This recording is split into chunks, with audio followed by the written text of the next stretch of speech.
First of all, the painting in the cover bulletin is from a photograph I took of the Sea of Galilee, and the boat is an authentic boat. That design came out of an archaeological dig, so that's a very kind of authentic rendition of the place.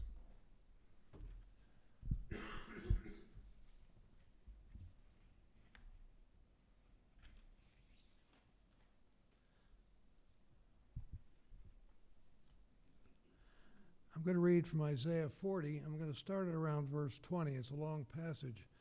I suggest that you read that passage at home, the whole chapter, when you get a chance. It's one of the most remarkable passages written in English language. It's just beautiful. Did you not know? Have you not heard? Was it not told you from the beginning? Have you not understood? Since the earth was founded, the everlasting sits above the vaulted roof of the world, and its inhabitants look like grasshoppers. God stretches out the skies like a curtain and spreads them out like a tent for mortals to live under. God reduces the privileged to nothing and throws the rulers of the earth into chaos. No sooner are they planted, no sooner are they sown, no sooner do they take root on earth than God blows on them and they wither, and a storm wind sweeps them away like chaff. To whom can you liken me? Who is my equal, says the Holy One? Lift up your eyes and ask yourself, who made these stars, if not the one who drills them like an army, calling each by name, because God is so great in strength, so mighty in power, not a single one is missing. How can you say, tribe of Leah and Rachel and Jacob, my destiny is hidden from the everlasting, my rights are ignored by my God? Do you not know? Have you not heard? The everlasting is the everlasting God, the creator of the ends of the earth. This God does not faint or grow weary. With a depth of understanding that is unsearchable, God gives strength to the weary and empowers the powerless. Young women may grow tired and weary. Young men may stumble and fall. But those who wait for the everlasting find a renewed power. They soar on eagle's wings, and they run and don't get weary. They walk and never tire.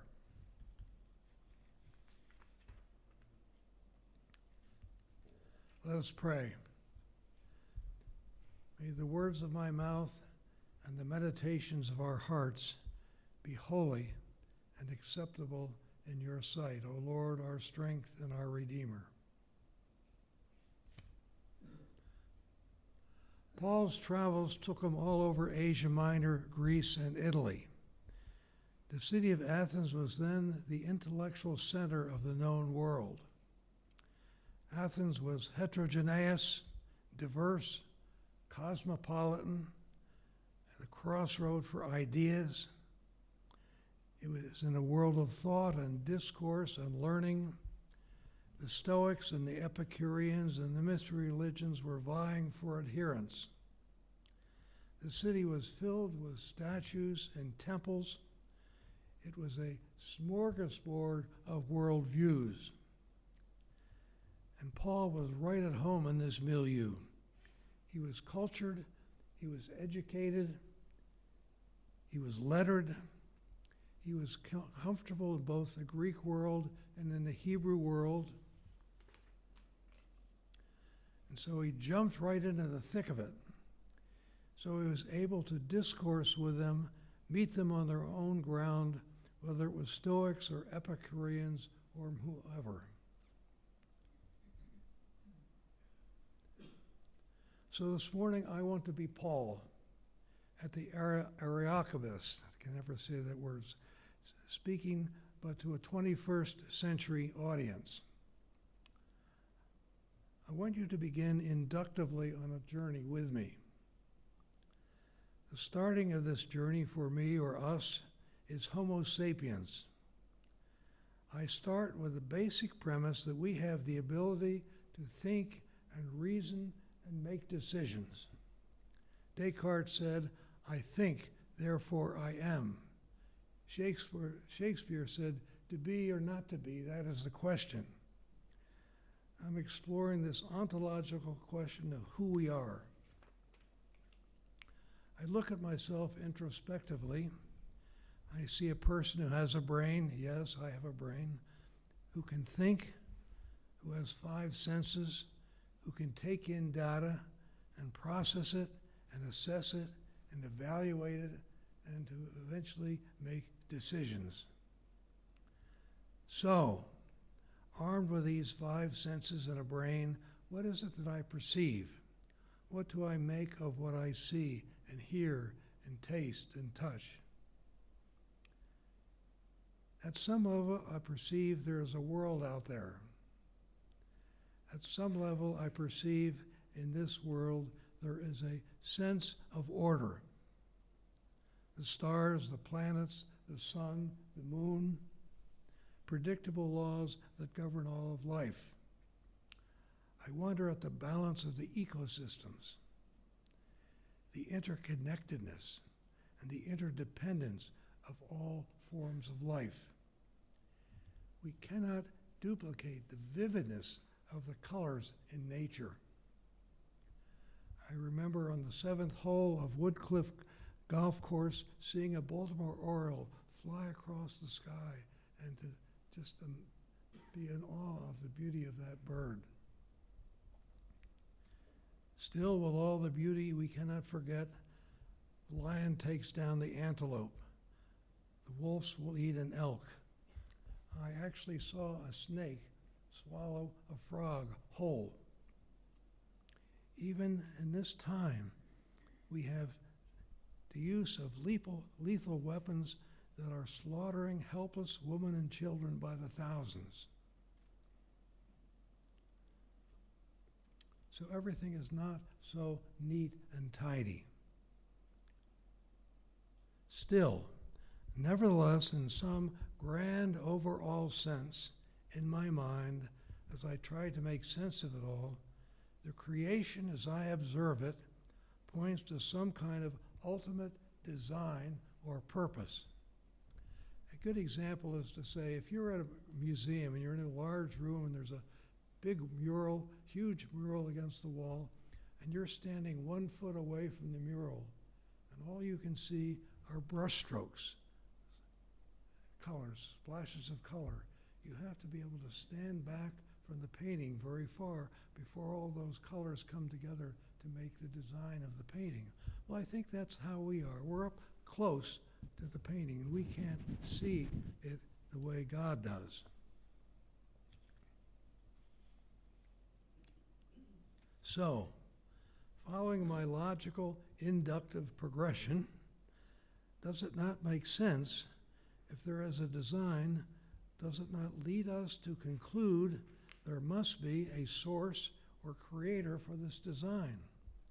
Aristotle called it the unmoved mover. We call it by a 3-letter word, G-O-D. Or Isaiah, as he puts it so beautifully in his words.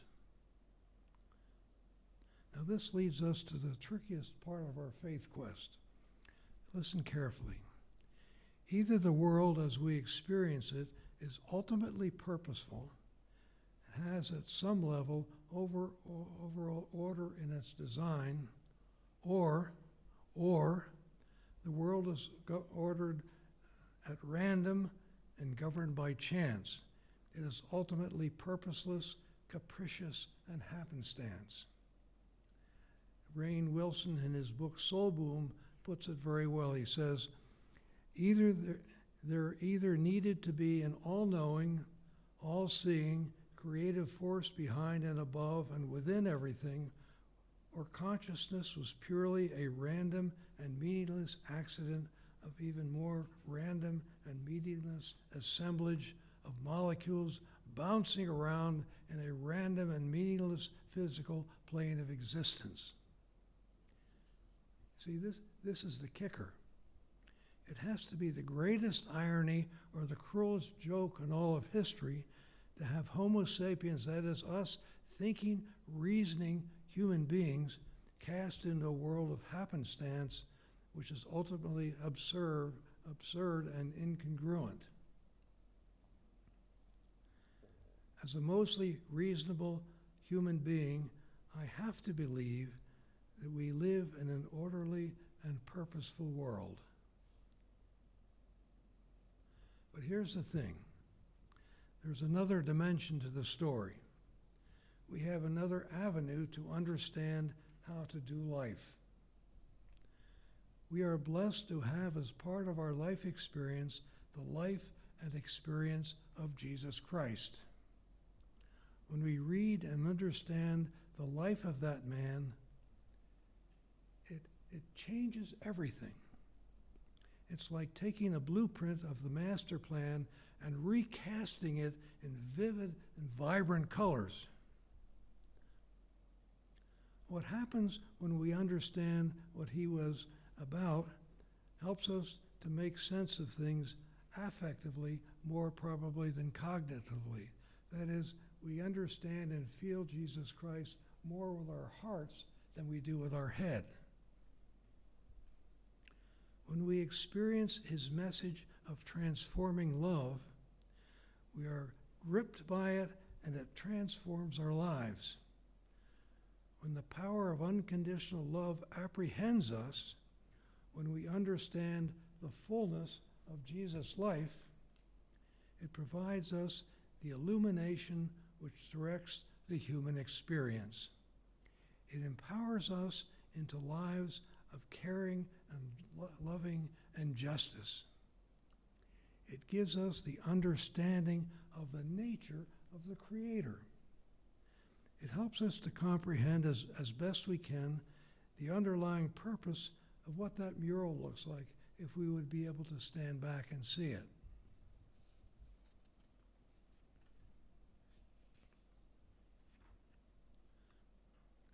Finally, it comes down to this.